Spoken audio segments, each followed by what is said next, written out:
नमस्कार दोस्तों, स्वागत है आप सभी का आज के इस सेशन में जहां पे हम करने वाले हैं थोड़ा सा फन विथ PYQ। ठीक है, तो ये एक स्पेशल सीरीज आपकी चल रही है जहां पे हम आपसे पूछने वाले हैं 6 सवाल, 2 इजी लेवल के, 2 थोड़े मॉडरेट मीडियम लेवल के और 2 थोड़ा हार्ड लेवल के।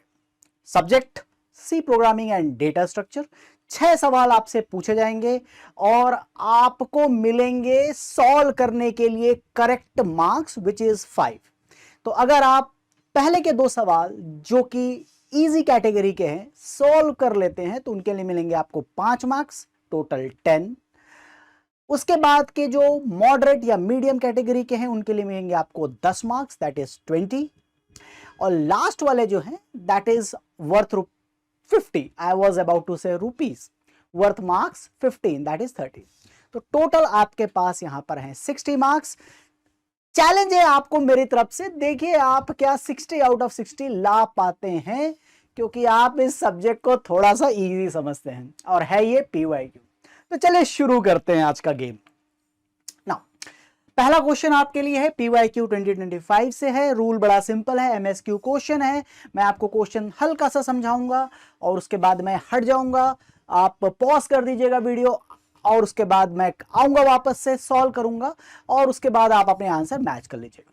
Which of the following is true for BST binary search tree having n distinct element 2025 MSQ? ठीक है, MSQ। चलिए पॉज कीजिए वीडियो को, मैं थोड़ा सा साइड हटूंगा, आप क्वेश्चन प्रॉपर देख पाएंगे and then I will come back.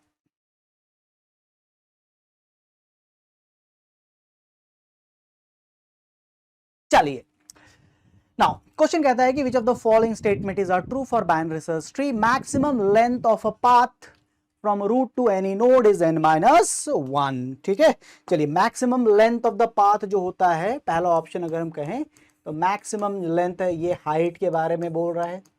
तो बेटा BST की हाइट कितनी होती है ना, हाइट कितनी होती है वर्स्ट केस में जो इसकी हाइट होती है। ठीक है, वर्स्ट केस में लॉग एन, बिल्कुल गलत। वर्स्ट केस में BST की जो हाइट होती है that is order of n-1। तो अगर आपके पास 4 एलिमेंट है 1 2 3 4, तो आपकी इसकी हाइट हो जाएगी n-1 that is equal to 3। तो ये maximum length of a path from root node to any other node is n-1। इससे ज्यादा लेंथ हो सकती है क्या? मैक्सिमम बोल रहा है, ऑलवेज नहीं कर रहा है। मैक्सिमम लेंथ क्या इससे ज्यादा हो सकती? नहीं हो सकती। तो हम कहेंगे बेटा ये है ट्रू। ठीक है, हम इसको कहेंगे ट्रू। दूसरा ये कह रहा है in order traversal of a will always produce a sorted sequence। ठीक है, तो आपको sorted sequence मिलेगा। तो कोई भी बाइनरी सर्च ट्री का आप अगर लेफ्ट में राइट और जाएंगे है ना 2 1 3, तो आप अगर इसको इन ऑर्डर में ट्रैवर्स करेंगे तो आपको 1 2 3 मिलेगा। क्यों? क्योंकि पहले आप जाते हैं लेफ्ट, फिर आप आते हैं रूट में, फिर आप जाते हैं right, left root and right. ठीक है, और इससे आपको मिलेगा 1 2 3। तो बेटा ये भी ट्रू है आपका। ठीक है, ये भी आपका ट्रू है। तीसरा सवाल, finding element takes order of log n time. Order मतलब होता है मैक्सिमम। ठीक है, ऑर्डर मतलब क्या होता है? Maximum log n time. नहीं बच्चा, गलत है ये। क्योंकि अगर आपकी ट्री स्क्यूड निकल गया, जैसे बच्चा नलायक निकल गया है ना, वैसे ही ट्री आपका स्क्यूड निकल गया, तो इसकी जो वर्स्ट केस की जो कॉम्प्लेक्सिटी है वो लीनियर हो जाएगी। ठीक है, every BST is also a मिन हेप। ये तो फॉल्स ही है, ये भी फॉल्स ही है। ठीक है, फॉल्स एंड फॉल्स, फॉल्स, ये भी फॉल्स। हाँ, तो इसका आंसर क्या बच्चा? A and B is the correct answer, है ना। Maximum length root to any node can be n-1। Yes, इससे ज्यादा नहीं हो सकती। कब? स्क्यूड के केस में। और ये फॉल्स। चलिए दूसरा क्वेश्चन आपके सामने पेश है ताजा 2024 से, और ये है पॉइंटर और अरे के कॉन्सेप्ट पे बेस्ड। मैं हटेंगे और आपको देगा टाइम और आप इसको सॉल्व करके आंसर बताएंगे। पॉज कीजिए, आंसर दीजिए।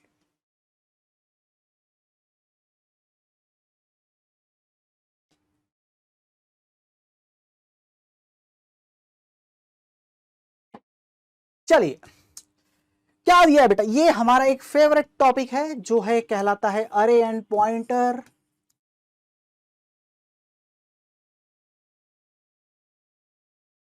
और इस अरे एंड पॉइंटर में आपको दिया गया है अरे 5 साइज का, लेकिन एलिमेंट है 3। क्या होगा? 100, 104 और 108, 5 स्पेस और 3 एलिमेंट, बाकी के 2 जीरो होंगे। ठीक है, बाकी के 2 जीरो होंगे यहां पर। चलिए आते हैं एक एक करके इसको रिजॉल्व कर लेते हैं। एक हमारा आया PTR, दैट इज पॉइंटर, और इसमें आया address of A00, that is equal to 100 plus 1, that is 104। Pointer arithmetic. ठीक है, 100 प्लस 1 इज 101, नॉर्मल बच्चा। 100 plus 1 pointer plus 104 computer science का बच्चा। This A is equal to D reference PTR, A is equal to D reference 104 and that is equal to 50। ठीक है, अब आप कर रहे हो D reference PTR is equal to plus plus, ठीक है, मॉडिफायर एलिमेंट मॉडिफाई होगा एंड दैट विल बिकम 104 की जो वैल्यू हो जाएगी दैट इज इक्वल टू 51। तो बेटा ये हो गई 51। अब आप कर दीजिए PTR प्लस प्लस, तो PTR is equal to PTR plus 1। यहाँ पे बच्चे लगा देते हैं अपना कॉन्सेप्ट, है ना, पोस्ट इंक्रीमेंट बाद में इंक्रीमेंट होगा, अभी यही वैल्यू रहेगी, है ना, लगाओ लगाओ कोई दिक्कत नहीं है। तो बेटा ये 104 प्लस 1 नॉर्मल बच्चा 105, कंप्यूटर साइंस का बच्चा 108। आइए ए की वैल्यू, ए में क्या डाला आपने 50, D reference PTR, D reference PTR, D reference 100 क्या वैल्यू है 10, और AR1 में क्या आ गया है 51। तो आंसर क्या आया 50, 51, 101, 111, 111, 111 आंसर है बेटा NAT का। ठीक है, सवाल सर थोड़ा टफ था बेटा, ये सिंपल ही है। ठीक है, ये सिंपल क्वेश्चन ही है। आते हैं तृतीय सवाल के ऊपर, जो थोड़ा सा मीडियम कैटेगरी का है मेरे हिसाब से, काफी बड़ा है, लेंथ देख के डरिएगा नहीं। ठीक है, थोड़ा समझा दूं, चलिए थोड़ा समझा देते हैं इस क्वेश्चन को। ये क्वेश्चन कहता है कि भाई आपके पास एक स्टैक है, क्यू है, बोथ आर इनिशियली एम्प्टी, दोनों खाली हैं, कैपेसिटी दोनों की 10 है, the element 1 2 3 4 5 arrived 1 by 1 in that order। when an element is arrives it is assigned to stack में पुश कर देते हैं या क्यू में NQ कर देते हैं। once all 5 elements are stored, output is generated in 2 steps। first stack S is emptied by popping all the element, पहले stack S को खाली कर दो, and then Q is emptied by dequeuing all the element। the output obtained by the following processes, 4 3 1 2 5 आपको output दिया हुआ है, क्या output is given, output is given, output आपको दिया हुआ है। ठीक है, आउटपुट आपको दिया हुआ है। ठीक है, आउटपुट आपको दिया हुआ है। तो अगर आपको आउटपुट दिया हुआ है कि which of the following option is are possible valid assignment to the element, है ना। अब इसमें एक नोटेशन भी आपको यूज किया हुआ है कि note that the operate notation SX, S के बाद X के बाद S denotes element X is assigned to S, मतलब स्टैक में डाला गया है, और YQ का मतलब है कि एलिमेंट जो है वो Q में डाला गया है, Y को Q में डाला गया है। ठीक है, MS Q है, मैं हटेगा तुम करेगा, फिर आंसर हम मैच करेगा। ठीक है, चलिए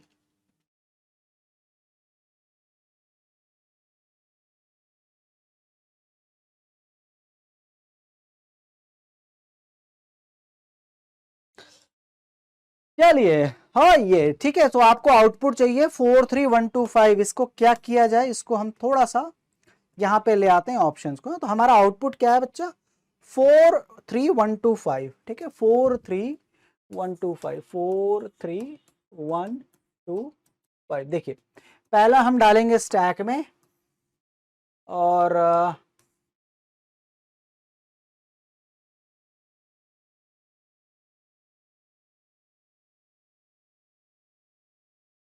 ये दूसरा स्टैक, ये तीसरा ऑप्शन और ये चौथा ऑप्शन। ठीक है, इसके बाद हम एक क्यू भी बना देते हैं ताकि हमको दिक्कत ना हो, है ना। पहला क्यू, दूसरा क्यू, तीसरा क्यू, और ये चौथा क्यू, ठीक है ना। चलिए ऑप्शन ए के लिए है, ये हमारा बी का है, ई सी का है और ये डी का है, ठीक है, ए बी सी डी। चलिए 1s है आपका, 1s हमने एस में डाला, 2q 2 यहाँ पे डाल दिया, 3s यहाँ डाला, 4s यहाँ डाला, ठीक है, और 5 यहाँ पे डाला, ठीक है। अब आपको आउटपुट आएगा तो क्या आएगा, पहले स्टैक खाली करो तो 4 3 1 और q खाली करेंगे तो 2 5 आया, आंसर मैचेस, ठीक है।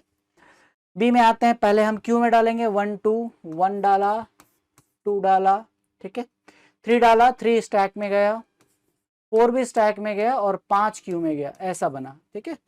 चलो आउटपुट करो, तो पहले हम स्टैक को खाली करेंगे तो आएगा 4 3 और फिर क्या आ गया 1 2 5, ठीक है। तो ये भी आउटपुट हमारा मैच कर गया। देखिए बात समझिएगा, इसको पहले खाली करना, इसको पहले बाद में खाली करना। ये आपका स्टैक है, ये क्यू है, ये स्टैक है, ये क्यू है, ये स्टैक है, ये क्यू है, ये स्टैक है, ये क्यू है ना। 1q 2q 3q, ठीक है। अब हम इसमें डालते हैं 1q 2q और 3q, फिर 4s and 5s, 4s and 5s। Output क्या आएगा भाई 5 4, पहले आएगा 5 4 1 2 एंड देन 3, ठीक है। तो आउटपुट ये हमारा आंसर नहीं हो सकता। 1s 2s 3s, तो 1s 2s 3s 4q and 5, क्या आंसर आएगा 3 2 1 3 2 1 4 5, ये भी गलत आंसर है। A and B is the correct answer for this question, ठीक है। तो बेटा इसका आंसर क्या है, A and B, A and B is the answer for this question. I hope आपने इस मीडियम कैटेगरी को बिल्कुल निपटाया होगा। देखो लंबा बड़ा है बेटा, लेकिन आपको लंबा मतलब बहुत सारी चीजें लिखी हुई है, बहुत सारा पढ़ना पड़ेगा, बट ये एक नॉर्मल सिचुएशन है, ठीक है, नॉर्मल सी सिचुएशन है। तो आंसर किसके साथ जाएंगे, ए और बी के साथ जाएंगे, ठीक है। चलिए आते हैं सी प्रोग्रामिंग के एक क्वेश्चन की तरफ, जहां पे हमारे पास है क्या, तो हमारे पास है एक सी का प्रोग्राम, रिकर्शन का कॉन्सेप्ट है, ठीक है। क्या है, रिकर्शन का कॉन्सेप्ट, और इस रिकर्शन के कॉन्सेप्ट में हम हैं एनएटी पूछ रहे हैं, एनएटी का सवाल पूछ रहे हैं, ठीक है। चलिए पॉज करिए वीडियो को, आंसर दीजिएगा क्या हो रहा है यहाँ पर, और मैं आपसे जस्ट मिलता हूँ आपके पॉज बटन को अनपॉज करने के बाद।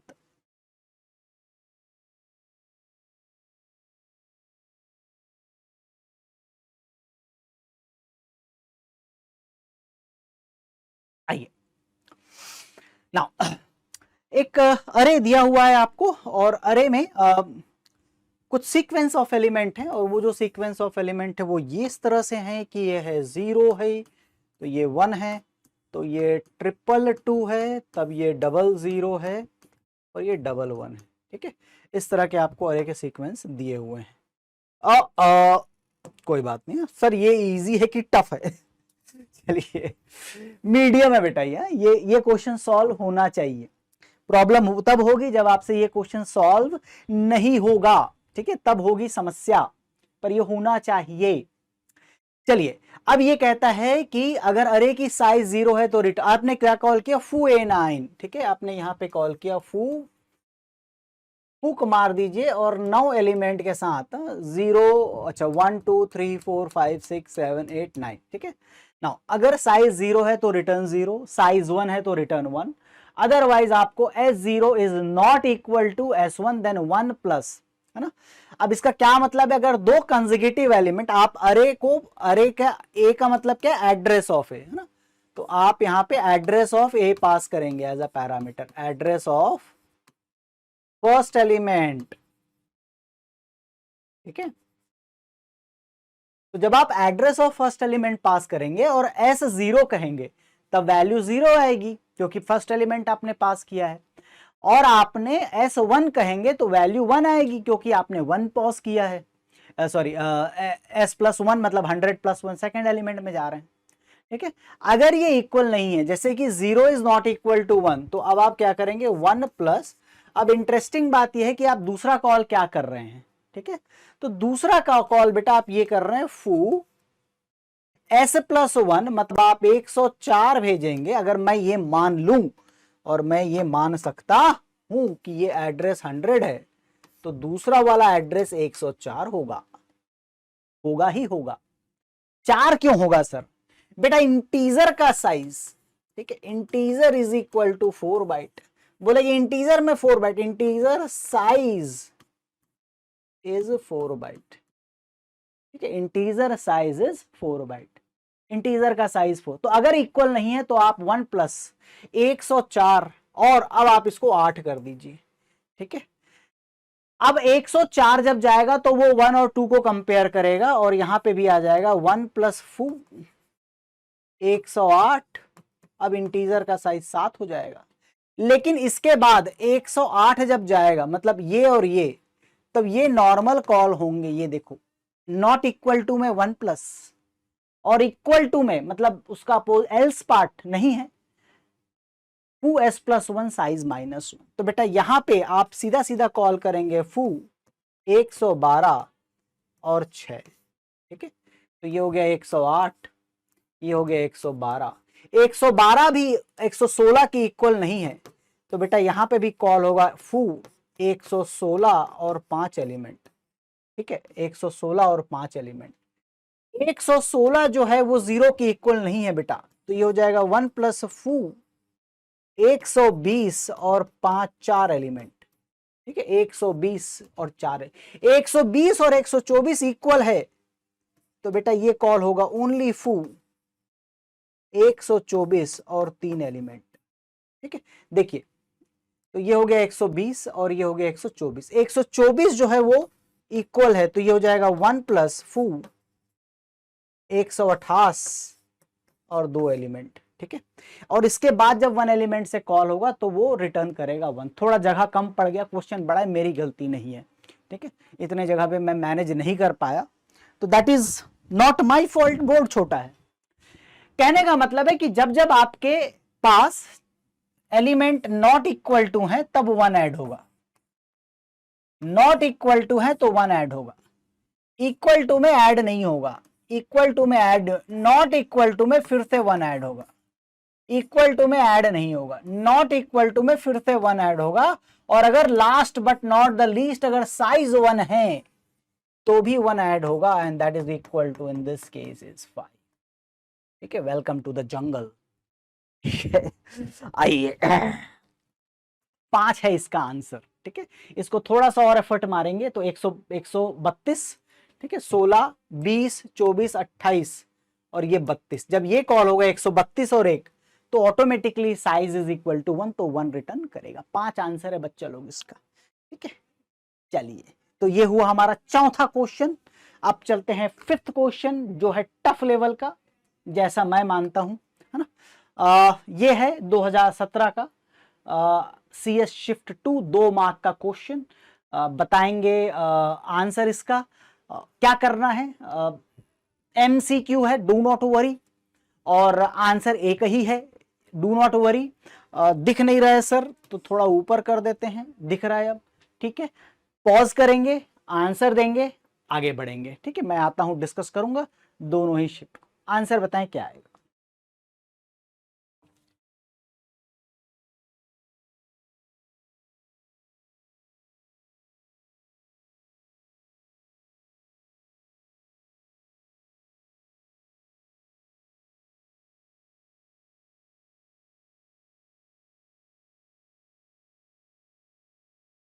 चलिए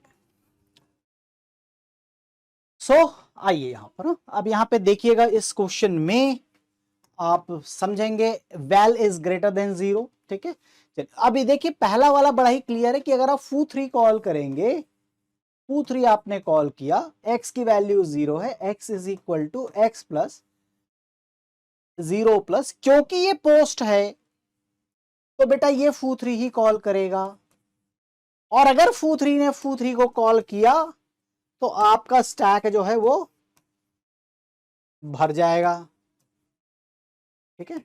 भर जाके क्या, पाप का घड़ा जब भर जाता है तो फिर क्या होता है, फूट जाता है घड़ा। पाप का घड़ा भर गया तो ये फूट जाएगा, ठीक है, फूट जाएगा ये घड़ा यहां से। तो फू 3 बेटा जाएगा आपका इनफाइनाइट लूप नहीं, एबनॉर्मल टर्मिनेशन की तरफ जाएगा। तो ये तो गया, इनफाइनाइट लूप तो नहीं कहेंगे हम इस चीज को, बट एबनॉर्मल टर्मिनेशन की तरफ जाएगा। तो आंसर हमारा सी और डी हो सकता है। एक बार हमें इस बार को आइडेंटिफाई करना पड़ेगा। आइए करते हैं आइडेंटिफाई बार को। और बार को आइडेंटिफाई करने के लिए अब हमें देखो क्या करना पड़ेगा। बार 3 कॉल करते हैं। देखो क्या करता है बार 3, ठीक है। 3 ग्रेटर देन 0, तो बेटा ये हो जाएगा x is equal to 0 plus बार 2। वाह मजा आ गया, प्रोग्रेस होगा। अच्छा 2 ग्रेटर देन 0 है तो x will be equal to इसका हो जाएगा 0 प्लस बार 1। इंटरेस्टिंग बात यहां पे आती है, बार 1 आया, ठीक है। मान लीजिए ये वाला जो पार्ट है बार 1 के साथ कॉल हुआ, तो देखो अब इसका कॉल देखो 1 ग्रेटर देन 0, ठीक है। 1 greater than 0, value is greater than equal to 0, तो यस 1 इज ग्रेटर देन 0, तो ये हो जाएगा x is equal to 0 plus बार 0, ठीक है। अब देखो बच्चा यहां पे समझना बात को कि ये वाला बार 1 कॉल हुआ है और यहां पे बार 0 जैसे ही आपने कॉल किया तो ये रिटर्न करेगा 0। 0 ग्रेटर देन 0 फॉल्स, तो ये दिस वैल्यू विल रिटर्न 0। कहां पे रिटर्न करेगा, यहां पे, ठीक है। तो ये हो जाएगा इज इक्वल टू 0 प्लस 0, तो x की वैल्यू क्या हो गई 0, ठीक है। अब देखो ये वाला जो लूप चल रहा है x इज इक्वल टू बार 1 जो चल रहा है, इसने 1 ग्रेटर देन 0 कॉल किया। देखो 1 ग्रेटर देन 0 कॉल किया, x is equal to 0 plus bar 0 call हुआ, ठीक है। ये वाइल में है और इसने बस इतना ही है। ये जब बार 0 तो 0 x इक्वल टू 0, तो अब आपने x की वैल्यू यहां पे हो गई 0, जैसे यहां पे 0 प्लस 0। बेटा लेकिन ये जो वेल है जो वेल कॉल हुआ बार 1 का 1 ग्रेटर देन 0, ये तो सेम रहेगा। x की वैल्यू 0 हुई, वेल तो 1 ही रहेगा। जब बार 1 कॉल हुआ है यहां पे तो 1 ग्रेटर देन 0, तो ये बार बार क्या चेक करेगा, 1 ग्रेटर देन 0 चेक करेगा, है ना। ये यहां पे बार बार क्या चेक करेगा, 1 ग्रेटर देन 0। और बार बार जब 1 ग्रेटर देन 0 करेगा तो बेटा ये वाला पार्ट रिकर्शन में बार 1 तक आया, वहां आके फंस गया इनफाइनाइट लूप में, ठीक है। तो आंसर क्या है इसका, C is the correct answer for this. I hope यहां तक आप पहुंचे होंगे कि ये या तो एबनॉर्मली टर्मिनेट कर जाएगा या तो ये इनफाइनाइट लूप में जाएगा। क्योंकि जब बार 1 कॉल होगा तो x 0 बनेगा, लेकिन फिर आप जब कंडीशन चेक करने आएंगे, बात सुनिएगा ध्यान से, 1 ग्रेटर देन 0 ही होगा, ठीक है। That is all, thank you very much. आइए नेक्स्ट क्वेश्चन में MCQ है, ठीक है, ताजा ताजा है और आंसर देंगे, पॉज कीजिएगा और आंसर दीजिएगा। ये हटा देते हैं जरा, इसमें जरूरत नहीं है इसकी वजह से। चलिए आंसर देंगे, बेटा पॉज करो, आंसर दो। लास्ट क्वेश्चन है, ठीक है, लास्ट क्वेश्चन है हमारा। आइए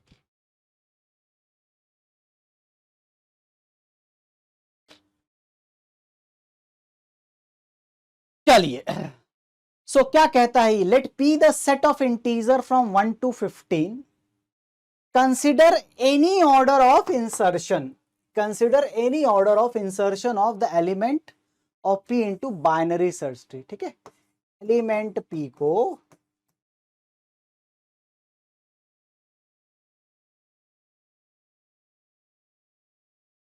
बाइनरी सर्च ट्री में डाल दो and creates a complete binary tree, ठीक है।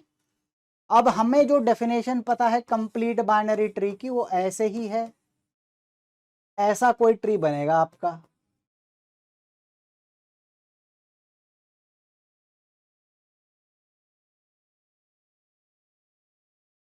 This is the tree that you will create. Which of the following can never be the third element inserted? ठीक है, देखिए 1 से 15 डिस्टिंक्ट इंटीजर से डालेंगे तो बेटा 7 ईयर, तो आपका पहला एलिमेंट जो है वो 8 ही होगा, ठीक है। क्योंकि BST है और ऐसा दिखेगा CBT कंप्लीट बाइनरी ट्री, तो पहला एलिमेंट आपका 8 आएगा, ठीक है ना। दूसरा जो एलिमेंट है वो भी आप गेस कर सकते हो कि ऐसा एलिमेंट होना चाहिए जिसके लाइक अगर मैं ऐसा करूं, है ना, 7 एलिमेंट में अब आपका ऐसे 1 2 3 4 5 6 7 और 8, हाँ 8, तो यहां पे मिडिल में देखो, इधर 3 तो ये 4 ही होगा, और इधर 3 और इधर 3 तो 7 8 9 10 11 12 13 14 एंड 15। ठीक है, तो यहां पे जो नया एलिमेंट आएगा दैट इज इक्वल टू 12 आएगा। तो 4 और 12 नहीं हो सकते। ठीक है, 4 और 12 विच of the following can never be the third element. तो 4 can never be the third element. हो सकता है क्या? मैंने 8 डाला, ध्यान से सुनना, 8 डाला, 12 डाला और 4 डाला, तो 4 थर्ड एलिमेंट हो सकता है, 8 पहले आएगा, फिर मैं 12 डाल दिया, फिर 4 डाल दिया, हो सकता है। यस, तो इट कैन बी 2। अब हम आगे बढ़ते हैं। ठीक है, पूरा सजा ही लें क्या, है ना? जैसे इसको सजा लेते हैं 1 2 3। ठीक है, इसको सजा लेते हैं 4 5 6 7, तो 5 6 7, इधर है 8 हो गया, 9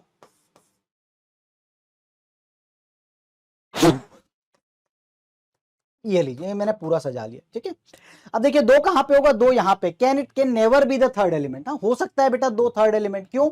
मैं डालू 8, मैंने डाला 4, मैंने डाला 2, बन गया थर्ड एलिमेंट। 10 10 यहां पे है, 8 12 एंड 10, तो मैंने डाला 8, ठीक है, मैंने डाला 12, मैंने डाला 10, बिल्कुल सही बन सकता है। 5, देखो बेटा 5 यहां लीफ पे है। ठीक है, और लीफ में जो ये पहुंचने के लिए आपको पहले 8 4 और 6 डालना पड़ेगा, तब 5 आएगा। ठीक है, तो आंसर क्या है इसका? डी। ठीक है, 5 D can not be the third element. ठीक है, ये चौथा एलिमेंट नहीं हो सकता। ठीक है, चलिए दैट इज ऑल। जरूर कमेंट करके बताइएगा कि कितने मार्क्स आपको मिले। ठीक है, और क्वेश्चन चैलेंजिंग लगे ये भी बताइएगा। थोड़े सेलेक्टेड थे इस वजह से लग सकते हैं, बट बताएंगे कमेंट करके कितने मार्क्स आपको मिले आउट ऑफ 60। तो 5 5 10 10 10 20 30 और 15 15, सॉरी हाँ, पहले जो लास्ट वाले मार्क्स है वो 15 15 मार्क्स के। मैंने क्या था 20 कहा था। ठीक है, 20 20 40 40 प्लस 20 ज्यादा हो जाएंगे ऐसे ना। तो आप मार्क्स बताएंगे 5 10 और 15। ठीक है, तो इनके 2 क्वेश्चन तो दैट इज 10, इनके 2 तो दैट इज 20, और इसके 2 तो दैट इज इक्वल टू 30। तो मार्क्स बताएंगे बेटा 60 आउट ऑफ 60 कितने आपको मार्क्स, मैंने 20 बोला था शायद। चलिए कोई बात नहीं, 60 मार्क्स। हाँ, बताएंगे कितने मार्क्स आपको मिले। That is all, thank you very much.